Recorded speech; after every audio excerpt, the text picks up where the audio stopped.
अस्सलाम वालेकुम स्टूडेंट्स। कैसे हैं आप सब? उम्मीद करती हूँ कि आप सब ठीक होंगे। अब लास्ट लेक्चर में हम पढ़ रहे थे प्लैनेट्स की जो करैक्टरिस्टिक्स हैं सोलर सिस्टम के अंदर, उनके बारे में हम लोग डिस्कस कर रहे थे। मरकरी के बारे में हमने पढ़ा था, वीनस के बारे में, अर्थ के बारे में और मार्स के बारे में पढ़ा था। आज हम पढ़ेंगे जुपिटर के बारे में, ठीक है, कि जो सोलर सिस्टम के अंदर जुपिटर है हमारे पास प्लैनेट, उसकी जो करैक्टरिस्टिक्स है उसके बारे में पढ़ेंगे। अब Jupiter is the fifth and the largest planet in the solar system, ठीक है। अब जो हमारे पास जुपिटर है वो यानी सोलर सिस्टम के अंदर जो है वो फिफ्थ वाला प्लैनेट है, जो कि लार्जेस्ट प्लैनेट है। It's atmosphere is mostly made up of hydrogen, ammonia, helium, hydrogen sulphide and water, ठीक है। अगर मैं इसके फ़िज़ा की बात करूं, इस प्लैनेट के एटमॉस्फेयर की बात करूं, तो इसका जो एटमॉस्फेयर है वो यानी कौन कौन सी गैसेस से मिलके बना है? हाइड्रोजन, अमोनिया, हीलियम और हाइड्रोजन सल्फेट और जो वाटर है वो इसके एटमॉस्फेयर में प्रेजेंट है। It has a giant red spot which is a giant storm bigger than Earth. अगर मैं इस प्लैनेट की बात करूं तो इस प्लैनेट में एक रेड कलर का स्पॉट प्रेजेंट है, ठीक है, जो कि हमारे पास एक यानी जो बिग तूफ़ान होता है, यानी जो बड़ा जो है तूफ़ान है वो होता है, जो कि अर्थ से भी बहुत ज़्यादा बड़ा है। The storm has lasted for hundreds of years, ठीक है। अगर मैं इस स्टॉर्म की बात करूं तो ये स्टॉर्म जो है ना ये बहुत सी सदियों से जारी है।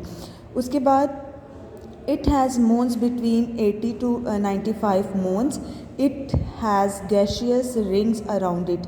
अगर मैं इस प्लैनेट की बात करूं तो इस प्लैनेट के ऊपर जो है वो 80 से 95 मून्स जो हैं वो प्रेजेंट है, ठीक है, यानी इनके दरमियान जो है वो इस प्लैनेट पर मून्स प्रेजेंट है। उसके बाद अगर मैं इस प्लैनेट की बात करूं तो इस प्लैनेट के गिर्द जो है वो एक रिंग प्रेजेंट है, ठीक है, यानी गैशियस रिंग प्रेजेंट है इस प्लैनेट के इर्द गिर्द। उसके बाद है हमारे पास Saturn is the six planet in the line from the sun. Six हमारे पास जो प्लैनेट है वो हमारे पास सैटर्न है, ठीक है। It is the second largest planet, ये भी हमारे पास एक बड़ा प्लैनेट है जो कि सेकंड लार्जेस्ट प्लैनेट है। It is characterised by the colourful rings around it. और इसकी एक खसूसियत ये भी है कि इस प्लैनेट के गिर्द जो है वो कलरफुल रिंग प्रेजेंट है। It's atmosphere is mostly composed of hydrogen and helium, ठीक है। इसके एटमॉस्फेयर की बात करें तो इसके एटमॉस्फेयर में कौन कौन सी गैसेस होती हैं? हाइड्रोजन और हीलियम प्रेजेंट होता है।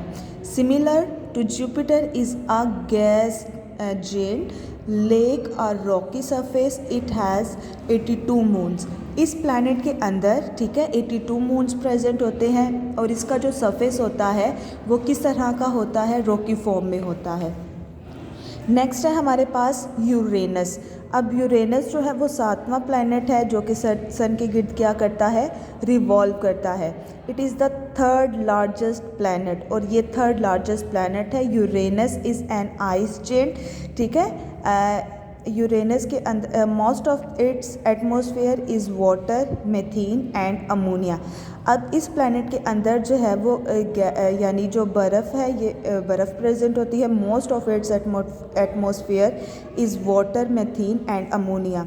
अगर इसके एटमॉस्फेयर की बात करूँ तो इसके एटमॉस्फेयर में कौन कौन सी गैसेस प्रेजेंट है? वाटर होता है इसमें, मीथेन और अमोनिया वगैरह प्रेजेंट होता है।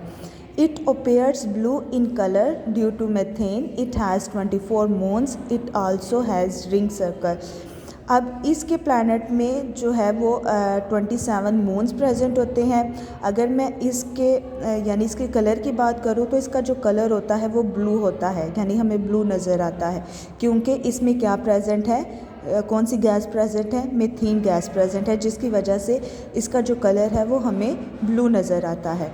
It also has ring circle और इस प्लैनेट के अंदर भी जो है वो रिंग जो है वो प्रेजेंट होती है। लास्ट वन हमारे पास नेपच्यून है। Neptune is the 8th planet from the sun, ठीक है, ये 8 प्लैनेट है जो कि सन के गिर्द क्या करता है? रिवॉल्व करता है। इट हैज़ 14 मून्स टोटल इस प्लैनेट में कितने मून्स होते हैं? 14 मून्स होते हैं। Most of its atmosphere is water, methane and ammonia. इसमें भी सेम गैसेस वही प्रेजेंट होती है जो कि हमने पीछे यूरेनस के बारे में पढ़ा था। It appears blue in colour due to methane. It also has a ring system around it. ठीक है, ये थे हमारे पास 8 प्लैनेट्स। ठीक है, हमने उनकी करैक्टरिस्टिक्स के बारे में पढ़ा। अब जैसे कि मैंने आपको बताया कि इनके जो प्लैनेट्स के अंदर जो एटमॉस्फेयर होता है, यानी उनमें डिफरेंट गैसेस प्रेजेंट होती हैं।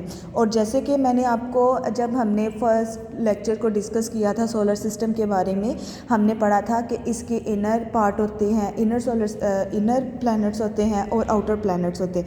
अब जैसे आउटर प्लैनेट्स में Jupiter, Saturn, Uranus and Neptune. ठीक है, ये हमारे पास दीज आर गैस जेड। ठीक है, यानी ये जितने भी प्लैनेट्स हैं इनके अंदर जो है इनके एटमॉस्फेयर में क्या प्रेजेंट होती हैं? गैसेस प्रेजेंट होती हैं। ठीक है, ये था हमारा आज का टॉपिक। ठीक है, हमने प्लैनेट्स के बारे में पढ़ लिया, उनकी करैक्टरिस्टिक्स के बारे में पढ़ लिया कि जितने भी प्लैनेट्स सन के गिर्द रिवॉल्व करते हैं उनकी जो करैक्टरिस्टिक्स हैं वो क्या क्या होती हैं। ठीक है, ओके, थैंक यू स्टूडेंट्स।